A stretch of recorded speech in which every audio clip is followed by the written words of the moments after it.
The funeral home doors opened slowly. A woman stepped inside. She was a beggar. Dirty clothes, matted hair, hollow eyes. People gasped. Some covered their mouths in shock. Others froze where they stood. Because this beggar looked exactly like the woman in the casket, the daughter who had died 2 days ago. My name is Robert Harrison, and this is the story of how I lost one daughter and found another.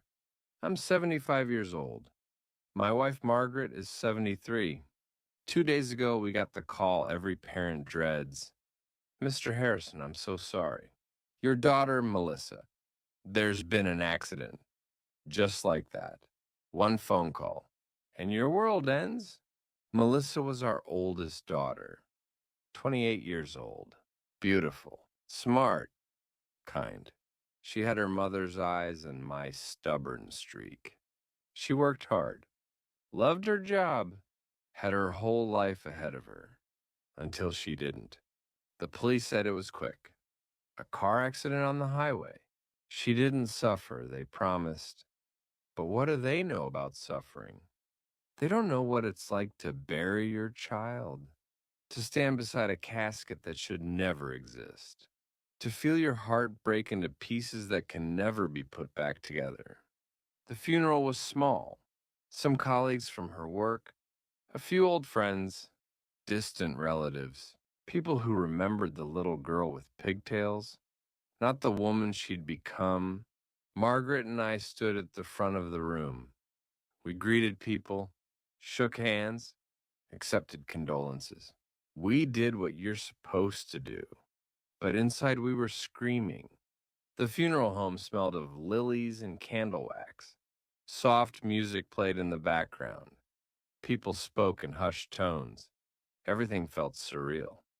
Like a bad dream I couldn't wake up from. I kept looking at Melissa's picture. That beautiful smile, those bright eyes. How could she be gone? Margaret stood beside me, silent as stone. She hadn't cried yet? Not once. I think she was afraid that if she started, she'd never stop. I understood. I felt the same way. We were near the end of the service. Most people had already paid their respects. A few lingered in the back, talking quietly. That's when I heard it. The sound of the door opening. A cold draft swept through the room. I turned, and my heart stopped. A woman stood in the doorway. She was thin, too thin. Her clothes were filthy and torn. Her hair hung in wet tangles over her face. She stood there, dripping rainwater onto the carpet. People stared.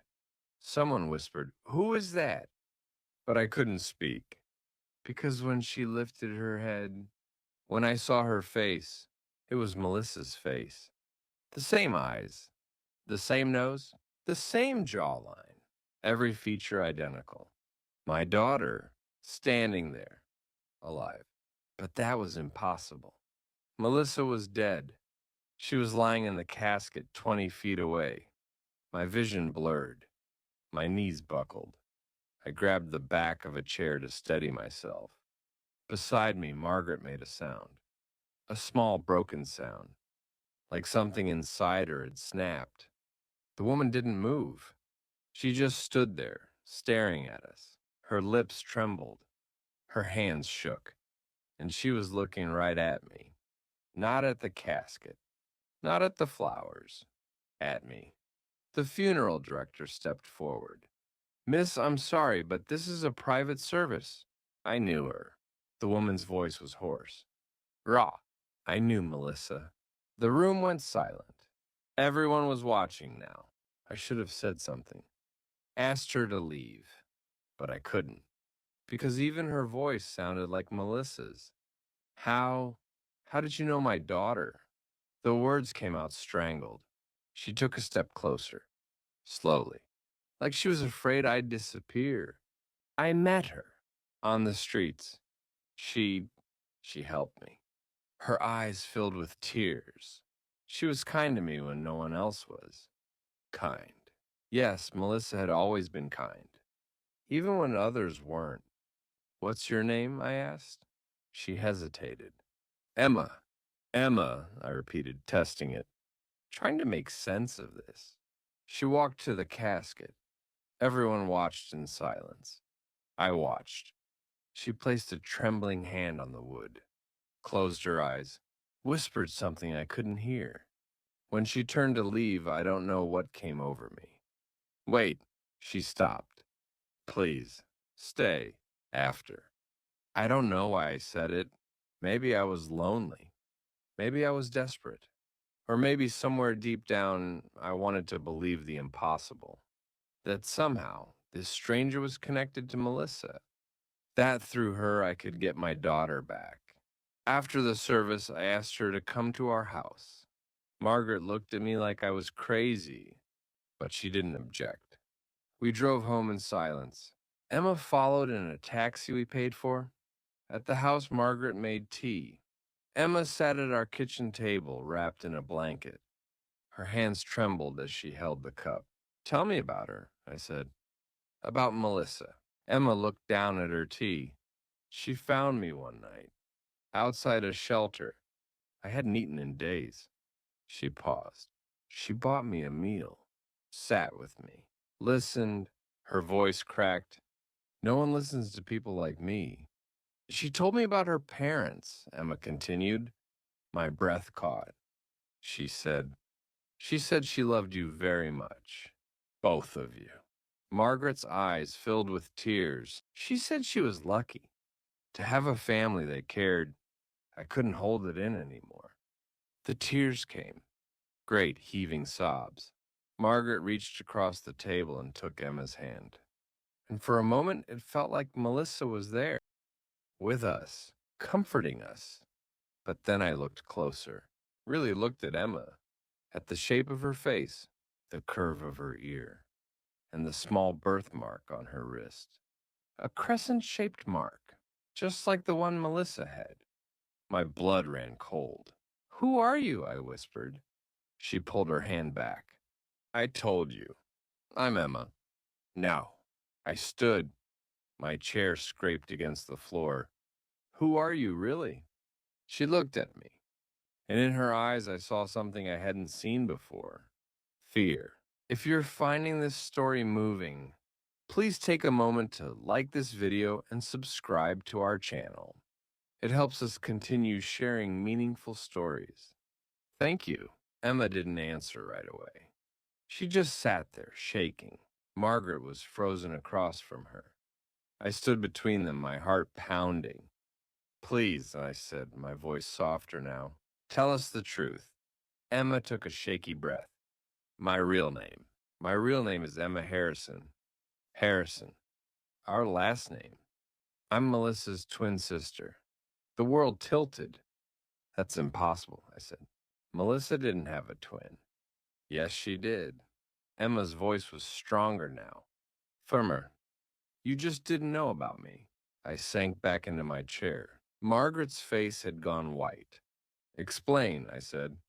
Emma's story came out slowly, painfully. She and Melissa were born together, twin girls, but there were complications during delivery. Margaret nearly died. I was told we could only afford to keep one baby. The medical bills. Margaret's recovery. We were drowning financially. That's not true, Margaret whispered. We would have found a way. I know, Emma said quietly. It wasn't your decision. She reached into her coat, pulled out a folded piece of paper. A birth certificate. I stared at it. 2 names, Melissa Ann Harrison, Emma Rose Harrison. Born the same day, the same hour, same mother. Margaret, your mother-in-law made the choice, Emma said softly. My mother, Dorothy Harrison. She told the hospital to give one baby up for adoption. She chose which one to keep. Margaret gasped. Your mother, Dorothy, did this? I couldn't breathe. My mother had lied to us. For 28 years, she'd taken one of our daughters away. And we never knew. Why didn't Melissa tell us? Margaret whispered. If she found you? She wanted to, Emma said. She tried. Emma looked at both of us. 3 years ago, Melissa found me by accident. We ran into each other in the city. Margaret's hand flew to her mouth. 3 years ago, that's when Melissa had become distant, when she'd stopped calling as often, when something had changed between us. We talked for hours, Emma continued, trying to make sense of it. She wiped her eyes. She wanted to tell you, but she was scared.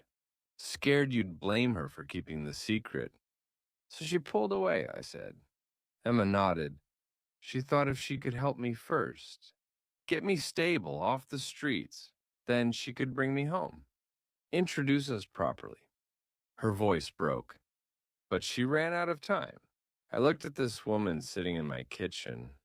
This stranger, my daughter, the daughter I never knew existed. Why did you come to the funeral? Margaret asked. Emma's face crumbled. Because I wanted to see you. The parents Melissa talked about constantly. The parents she loved so much. She sobbed. And because I didn't want to be alone anymore. Margaret stood, walked around the table, and pulled Emma into her arms. This broken, lost woman, our daughter, I joined them. The three of us stood there holding each other, crying. For Melissa, for Emma, for all the lost years, for the family that should have been. After a long while, we sat back down. Margaret made more tea. Emma told us about her life. The foster homes, the abuse, the streets. Every word was a knife in my heart. I should have known, I finally said. Emma looked at me. How could you? I don't know. A father should. Feel it. Shouldn't he? I laughed bitterly. But I didn't. I never even suspected. It wasn't your fault, Emma said quietly. Wasn't it? I looked at her. If I'd been more involved, if I'd paid attention to what my mother was doing. You can't control everything, Robert, Margaret interrupted gently. She took my hand. None of this is your fault, or Emma's, or even Melissa's. She looked at Emma. What will you do now? Emma shrugged. I don't know. Keep surviving, I guess. No, Margaret said it firmly. You'll stay here, with us. Emma's eyes widened. I can't. You can, and you will. Margaret squeezed her hand. We lost one daughter. We're not losing another. Emma broke down. Deep, wrenching sobs. The kind that come from years of loneliness and pain. And Margaret held her, the way she should have held her 28 years ago. That night, Emma slept in our guest room. Margaret and I lay awake in our bed. Do you believe her? Margaret whispered. Yes, I said. I do. So do I. She turned to me in the darkness. We need to talk to your mother. I nodded. I know. The next morning, I called Meadowbrook Senior Living, where my mother had lived for the past 5 years. I need to see Dorothy Harrison, I told the receptionist. Of course, Mr. Harrison. When would you like to visit? Today. Now. An hour later, Margaret and I arrived at Meadowbrook. Emma came with us. She needed to be there, to hear the truth. My mother's room was at the end of a long hallway. Sunlight streamed through the windows. Everything looked peaceful, but I felt like I was walking toward a battle. I knocked on the door. Come in, my mother's voice called. We entered. My mother sat in a chair by the window. She was 84 now, frail, her hair completely white, but her eyes were still sharp. She looked up as we entered. Robert, Margaret, what a lovely surprise. Then she saw Emma, and her face went pale. Hello, Dorothy, I said coldly. We need to talk. My mother stared at Emma. All the color had drained from her face. Her hands gripped the armrests of her chair. Who is that? She whispered. You know who she is, I said. My voice was hard, angry. Don't you, Mother? Dorothy's eyes darted between the three of us. I don't know what you're talking about. Yes, you do. I stepped closer. This is Emma, Melissa's twin sister, the daughter you gave away. Dorothy's mouth opened and closed. No sound came out. Margaret moved to stand beside me. We know everything, Dorothy. Emma has her birth certificate. We've seen the records. You had no right, Dorothy started. No right? I cut her off. We had every right. She's our daughter. My voice echoed in the small room. Dorothy's hands trembled. She looked away toward the window. You don't understand, she said quietly. Then explain it to us, Margaret said. Her voice was shaking. Explain how you took our child from us. Dorothy was silent for a long moment. Then she began to speak. Her voice was soft, distant, like she was talking about someone else's life. The hospital called me first, she said. When Margaret went into labor, she still wouldn't look at us. There were complications. They said it was twins, but something was wrong. Margaret was hemorrhaging. The babies were in distress. Dorothy's voice cracked. They said they could save Margaret and both babies, but it would be expensive, very expensive. You and Margaret were so young. You'd just started your business. You had no money. She finally looked at me. I was terrified you'd lose everything. Your wife, your children, your future. So I made a decision. Dorothy's eyes filled with tears. I told them to give one baby up for adoption. Immediately. Before anyone knew there were twins, Margaret gasped. How could you? I thought I was protecting you. Dorothy's voice rose. One baby was already a financial burden. Two would have ruined you. That wasn't your choice to make, I said. My voice was deadly quiet. Those were our daughters, our family. I know. Dorothy's face crumpled. I know that now, but at the time, I thought I was doing the right thing. Which one did you choose? Emma spoke for the first time. Her voice was small. Vulnerable. How did you decide which baby to keep and which to throw away? Dorothy looked at Emma. Really looked at her. Tears streamed down her wrinkled cheeks. You were smaller, she whispered. You had a heart condition. The doctor said you'd need surgery. More medical care. She wiped her eyes. Melissa was healthy. Strong, I thought. I thought she had a better chance. Emma's face showed no emotion. So you got rid of the defective one? No! Dorothy reached toward her. No, that's exactly what you did. The room fell silent. What happened after? Margaret asked quietly. Where did Emma go? Dorothy took a shaky breath. I arranged for a private adoption. Or so I thought. She closed her eyes. I paid a woman to handle it. She said she'd find a good family, that Emma would be taken care of. But she lied, Dorothy continued. She took my money and put Emma into the foster system. I didn't find out until years later. Years later? I couldn't believe what I was hearing. You knew Emma was in foster care and you didn't tell us? I tried to find her. Dorothy's voice broke. When I realized what had happened, I searched. I hired investigators, but she'd been moved so many times.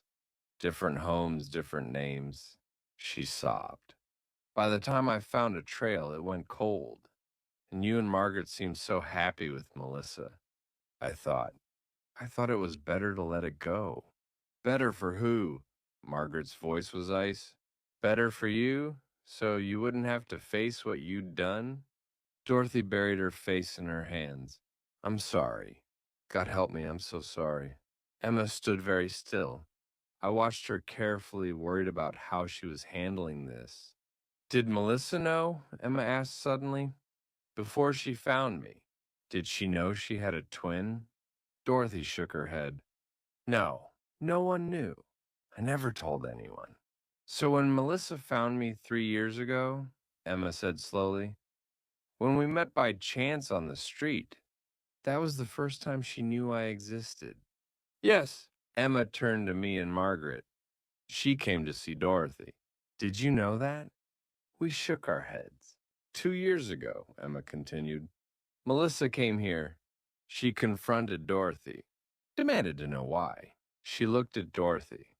You told her the same story, didn't you? That you were protecting the family. Dorothy nodded miserably. She was so angry. She said she'd never forgive me. A sob escaped her. And then she got sick, and she died. And I never got to tell her how sorry I was. The room was heavy with grief and anger. Melissa told me she'd handle it, Emma said quietly. She said she'd tell you both when the time was right, when she'd help me get back on my feet. Emma's voice broke, but she ran out of time. I looked at my mother, this woman who'd raised me, who'd taught me right from wrong, who'd made one terrible choice that destroyed so many lives. You need to leave, I said. Dorothy looked up, startled. What? You need to leave this family. Now, Robert, please. No. My voice was final. You took my daughter from me. You lied for 28 years. You let Emma suffer in foster care while we had no idea she existed. I took Emma's hand. This is my daughter, my family, and you're not part of it anymore. Margaret took Emma's other hand. We stood together, united. Dorothy stared at us, broken and weeping. Please, don't do this. I'm sorry. I'm so sorry. But we turned and walked out, left her there, alone with her guilt. In the hallway, Emma stopped. Wait. She looked back toward Dorothy's room.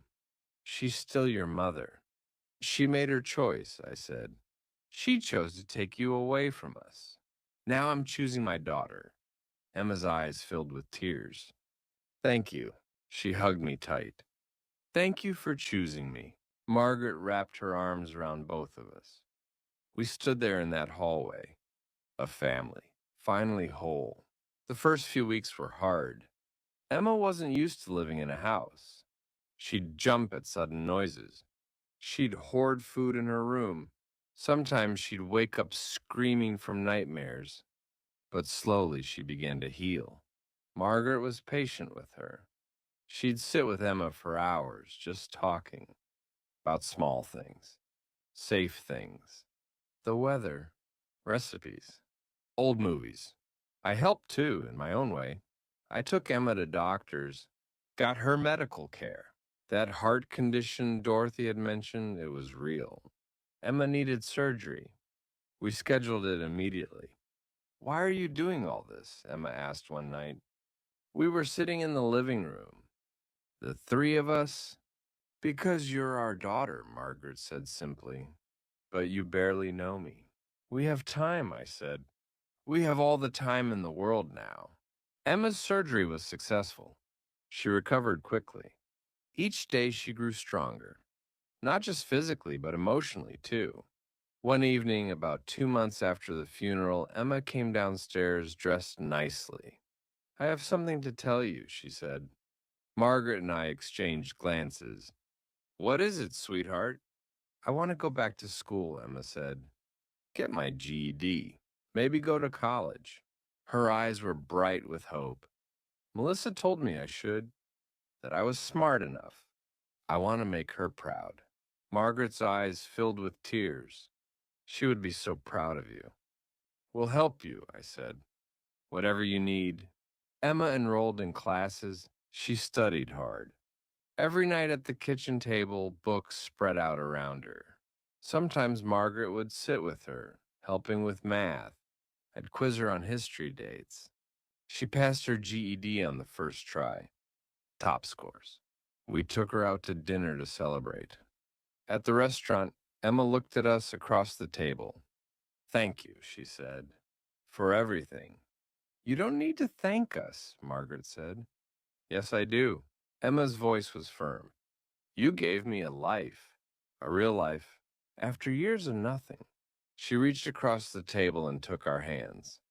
I know I can't replace Melissa, and I don't want to. But I hope I can be enough. You're more than enough, I said, my voice thick. You're exactly who you're supposed to be. That fall, Emma started community college. She decided to study social work. I want to help people like me, she explained. Kids in foster care, people on the streets, people who need someone to believe in them, just like Melissa had believed in her. Margaret and I watched Emma transform. She cut her hair, got new clothes. She smiled more, laughed more. She looked healthy, happy. But sometimes late at night, I'd hear her crying in her room. One night, I knocked on her door. Come in, she called. She was sitting on her bed looking at a photo. Melissa's photo. Bad night? I asked. She nodded. I miss her. Is that weird? I barely knew her. It's not weird, I sat beside her. She was your sister, your twin. That bond doesn't need time to be real. Sometimes I feel guilty, Emma admitted. I'm here, living this wonderful life.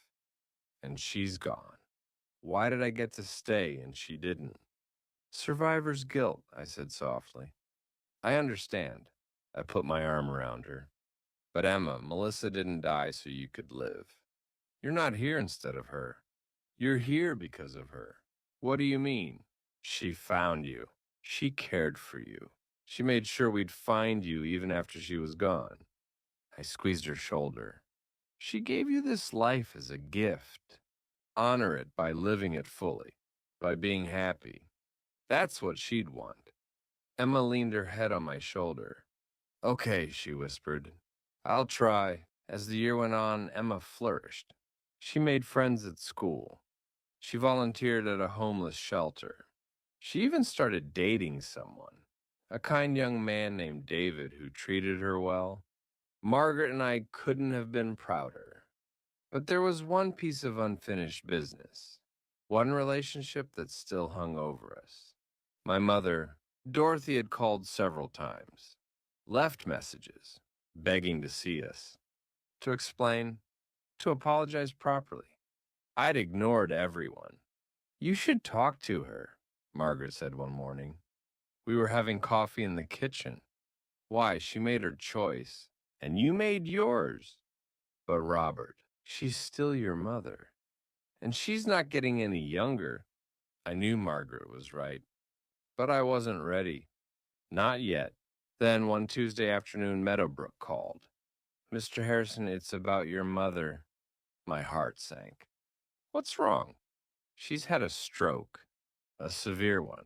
She's asking for you. I hung up and stared at the phone. Margaret came into the room. What is it? My mother. She's had a stroke. Margaret touched my arm. We should go. I don't know if I can face her. Yes, you can. And you should. Before it's too late. I called Emma. Told her what happened. I'm coming with you, she said immediately. You don't have to. Yes, I do. She's my grandmother, whether I like it or not. And I need to see her. So the three of us drove to Meadowbrook to face the woman who'd torn our family apart, and maybe, just maybe, to find some kind of peace. Dorothy's room was dim when we arrived. The curtains were drawn. She lay in bed looking small and fragile. A nurse sat beside her. She's been in and out of consciousness, the nurse whispered, but she's been asking for you, Mr. Harrison. I approached the bed slowly. Margaret and Emma stayed near the door. Mother? Dorothy's eyes fluttered open. They were cloudy now, unfocused. But when she saw me, they cleared slightly. Robert. Her voice was barely a whisper. I'm here, Mother. Her eyes moved past me.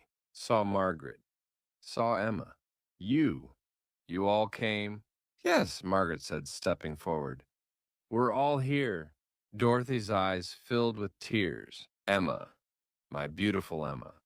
Emma moved closer, hesitant. Hello, Dorothy. I'm sorry. The words came out broken. So sorry. For everything. Emma said nothing for a moment. Then she spoke, her voice steady. I know you are. Can you forgive me? Emma looked at me. at Margaret, then back at Dorothy. I don't know, she said honestly. What you did caused so much pain for all of us. She took a breath. But I'm trying. Maybe that's enough for now. Dorothy nodded weakly. A tear rolled down her wrinkled cheek. That's more than I deserve. We stayed with her for an hour. She drifted in and out of consciousness. Sometimes she thought it was years ago. She'd call me by my father's name. She'd ask about Melissa as if she were still a child. But in her clearer moments, she looked at Emma, really looked at her. You have. Your mother's kindness, Dorothy whispered once. Emma's eyes widened. And your father's strength. Dorothy reached out a trembling hand. Emma took it. I wish I could go back, change what I did. We all do, Margaret said softly. But we can't. We can only move forward. Dorothy's breathing grew labored. The nurse checked her vitals and shook her head slightly at me. Not much longer. Mother, I said, leaning close. It's okay. You can rest now. Promise me. Dorothy's voice was fading. Promise you'll take care of each other. Be a family. We will, I said. I promise. Dorothy's eyes moved to Emma one last time. Forgive. An old fool. Emma leaned down and kissed Dorothy's forehead. Rest now, grandmother. It's okay. Dorothy smiled. A peaceful smile. And then quietly she closed her eyes. Her breathing slowed, then stopped. The nurse checked for a pulse, looked at us and nodded. She was gone. Margaret put her arm around me. I put mine around Emma. We stood there, the three of us, as the afternoon sun streamed through the window. Are you okay? Margaret asked Emma. Emma nodded slowly. Yes, I think I am. She looked at Dorothy's peaceful face. She was wrong about so many things, but in the end she knew it. And she was sorry. That counts for something, I said. Yes, Emma agreed. It does. We made the arrangements for Dorothy's funeral. It was small, like Melissa's had been. Just family and a few of her friends from Meadowbrook. At the graveside, as they lowered her casket into the ground, Emma spoke. I didn't know Dorothy well, she said, but I know she loved her family in her own complicated way. Emma's voice was strong and clear. She made a terrible mistake, but she spent the rest of her life regretting it. That's not redemption, but it's something. She picked up a flower from the casket spray. I forgive you, grandmother. Not because you deserve it, but because I deserve peace. She placed the flower on the casket. Margaret and I did the same.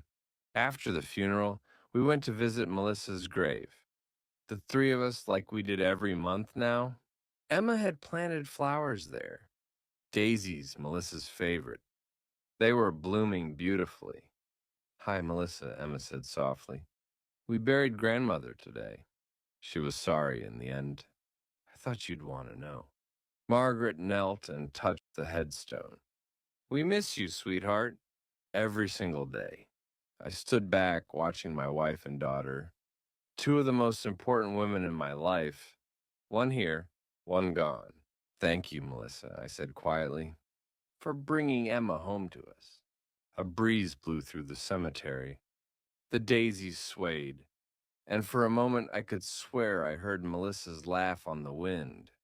That night, back at home, Emma made dinner. She'd been taking cooking classes. Margaret supervised, offering tips and encouragement. I set the table. We sat down together, the three of us. A family.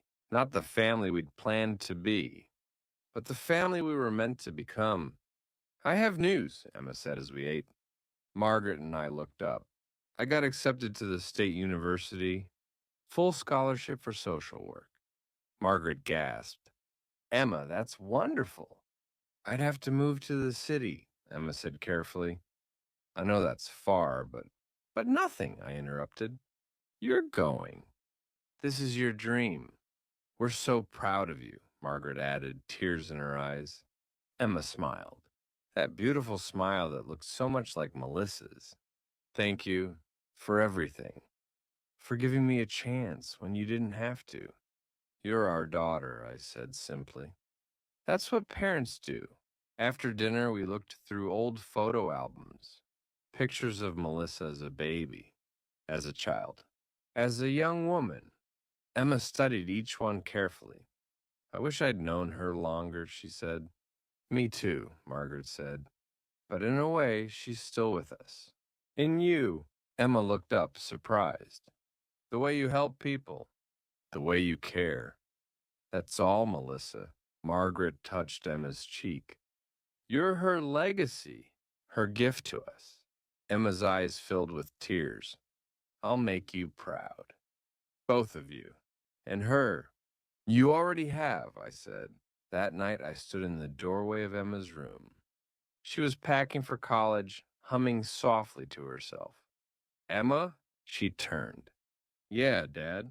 Dad. She'd started calling me that a few months ago. It never got old. I just wanted to say, I'm glad you're here. Glad you're part of our family. Emma crossed the room and hugged me. Me too, Dad. Me too. 3 years have passed since that rainy day at the funeral. 3 years since a beggar walked through those doors and changed everything. Emma graduated with honors. She works at a nonprofit now, helping homeless youth. She's engaged to David. The wedding is next spring. Margaret and I are doing well.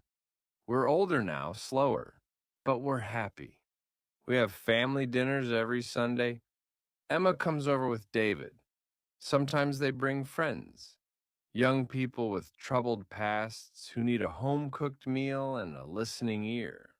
Our house is full of life again, full of laughter and hope. We still visit Melissa's grave every month. All of us together. We tell her about Emma's work, about the wedding plans, about how the daisies are growing. And sometimes, when the wind blows just right, I swear I can feel her there, smiling down on us, proud of the family she brought together. People ask me sometimes how I did it, how I forgave my mother, how I accepted Emma so quickly. And I tell them the truth. Life is too short for grudges, too precious for regrets. We don't get to control what happens to us, but we do get to choose how we respond. I chose love over anger, family over pride, forgiveness over bitterness. And because of those choices, I didn't just survive losing Melissa. I found Emma. I found hope. I found that even in our darkest moments, there can be light. So if you're listening to this and you're carrying pain, if you're haunted by things left unsaid or relationships left broken, please hear me. It's not too late. Not for forgiveness, not for healing, not for love. Call the person you've been avoiding. Say the words you've been holding back. Choose grace. Choose mercy. Choose family. Because in the end, that's all we have. Each other. And the time we're given. Make it count. My name is Robert Harrison. I'm 75 years old. And this is my story. A story of loss, of secrets, of impossible reunions. But most of all, a story of second chances and the daughter who came home